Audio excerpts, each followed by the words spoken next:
नमस्ते और इस खास चर्चा में सभी का स्वागत है। चलिए सीधे आज के विषय पर आते हैं।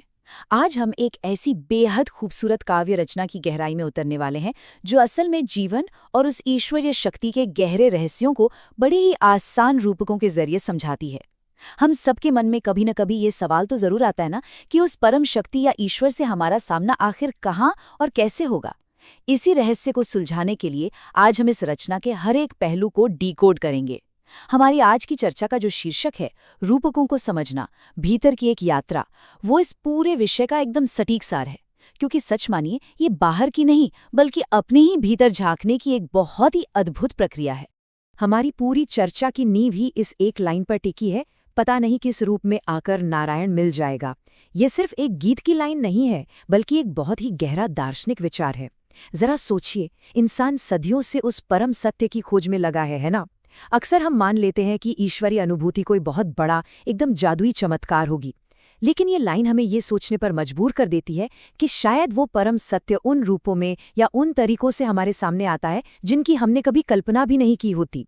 ये विचार ना हमें हर पल सचेत रहने और हर नए अनुभव को बिल्कुल खुले मन से अपनाने की प्रेरणा देता है।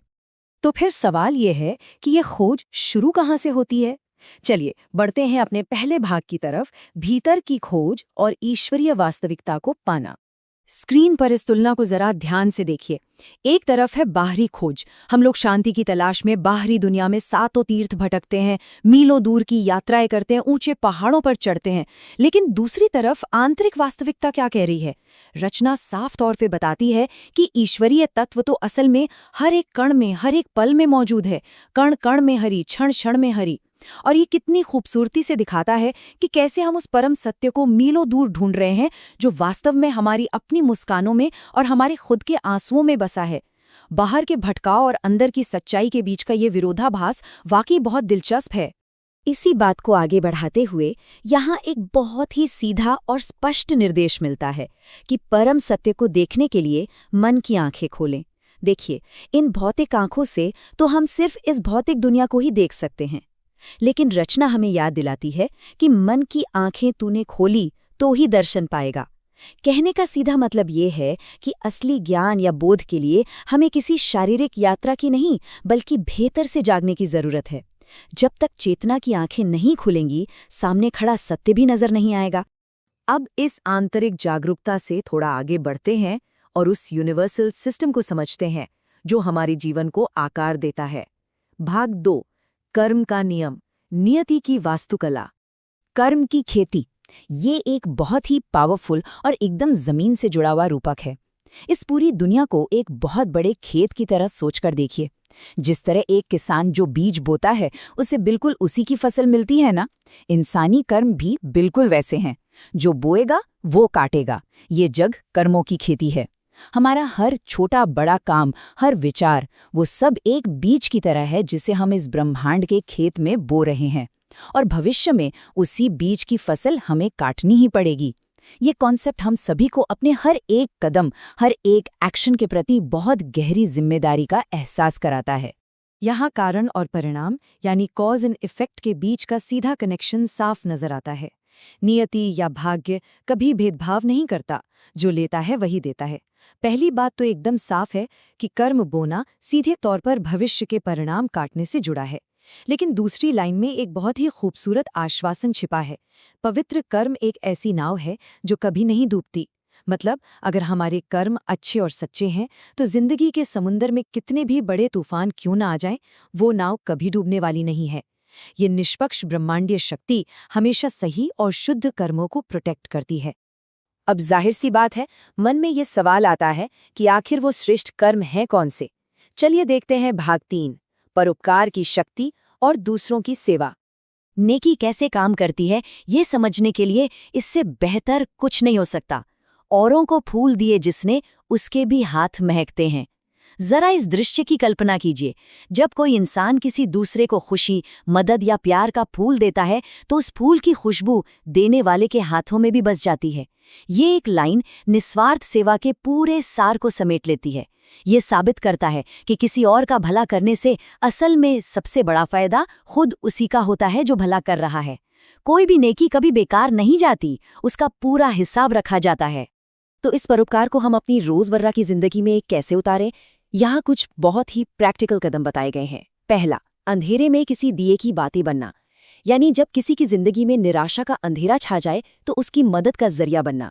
दूसरा, किसी जरूरतमंद का सच्चा साथी बनना। और तीसरा, अपने मन को मानसरोवर झील की तरह एकदम पवित्र और शांत रखना, क्योंकि जब मन मानसरोवर जितना निर्मल होता है ना, तभी उसमें से ज्ञान और सत्य के मोती मिलते हैं। ये सिर्फ किताबी बातें नहीं हैं, बल्कि हर रोज अमल में लाए जाने वाले कर्म हैं। अब हम पहुंच रहे हैं आज की हमारी इस चर्चा के सबसे अहम मोड़ पर, भाग 4, सच्चे विश्वास की परीक्षा, मानव अनुभव की कसौटी। इन शब्दों और इस सूखे पेड़ के रूपक पर थोड़ा गहराई से गौर कीजिए। कान लगा के बातें सुन ले, सूखे हुए दरख्तों की लेता है भगवान परीक्षा, सबसे प्यारे भक्तों की। सूखे पेड़ जीवन के उस समय का प्रतीक हैं जब सब कुछ एकदम बंजर, सूखा और मुश्किल लगने लगता है।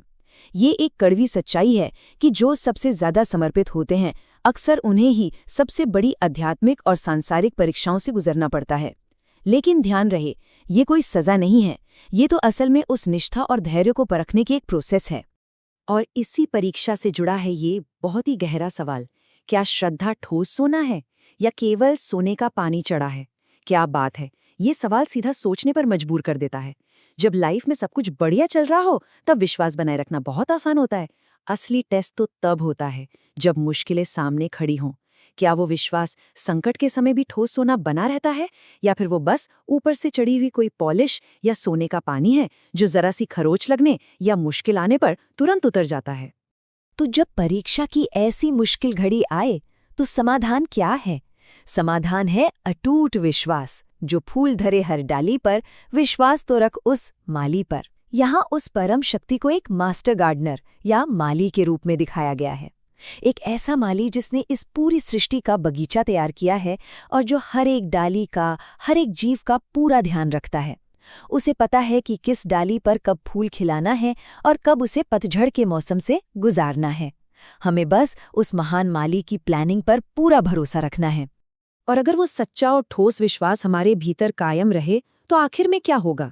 ये शानदार वादा देखिए, सच्चे विश्वास के साथ भाग्य के पत्थर भी फूल बनकर खिल जाएंगे। रचना कहती है कि तेरे भाग में पत्थर है तो पत्थर भी खिल जाएगा। मतलब अगर भाग्य में मुश्किलें या कठोर पत्थर लिखे भी हैं तो इंसान का अटूट विश्वास और उसकी सच्ची श्रद्धा उन कठोर पत्थरों को भी कोमल और खूबसूरत फूलों में बदल सकती है। सच में ये इस पूरी रचना का सबसे पावरफुल और पॉजिटिव मैसेज है। और इसी के साथ हम इस शानदार विश्लेषण के अंत तक आ गए हैं। जाते जाते एक बहुत ही अहम सवाल है जो हम सभी को खुद से पूछना चाहिए। आज के इस मॉडर्न और तेज तरार जीवन में हम ईश्वरीय शक्ति के उन छिपे हुए रूपों को कैसे पहचान सकते हैं? इन प्राचीन रूपकों को आज के समय में कैसे जिया जा सकता है? शायद अगली बार जब कोई अनजान इंसान हमारी तरफ देखकर मुस्कुराए या हमें किसी बेसहारा की मदद करने का मौका मिले तो बस ये याद रखिएगा, पता नहीं किस रूप में आकर वो परम सत्य हमें मिल जाए। हमारे साथ जुड़ने के लिए बहुत बहुत शुक्रिया। बस यूं ही सीखते रहिए और अपने भीतर की इस खोज को हमेशा जारी रखिए।